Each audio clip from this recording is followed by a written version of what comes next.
Opera হাউসের আদলে সোনারপুরে দুর্গাপুজো নেতৃত্বে তৃতীয় লিঙ্গের রত্না সোনারপুরের কোদালিয়া দাসপাড়া মিতালি সংঘের বারোয়ারি দুর্গাপুজো এবছর বিশেষ চমক নিয়ে হাজির। পুজো নেতৃত্বে রয়েছেন তৃতীয় লিঙ্গের রত্না চৌধুরী।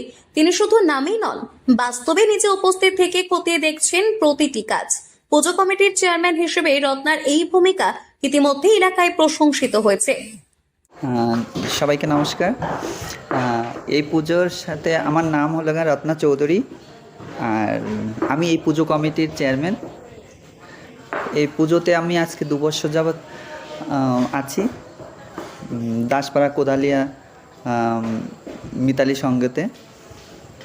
এই পুজোর থিমটা গত বছরের হয়েছিল খুবই ব্যাপক, তার থেকে এবার নতুন কিছু করার চেষ্টা করা হয়েছে এবং থিমটা খুবই সুন্দর।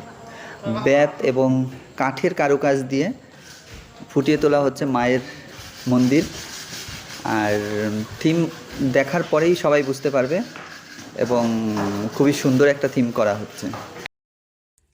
মলিকপুরের বাসিন্দা রত্নার এই পুজোর সঙ্গে যোগ বহু বছরের।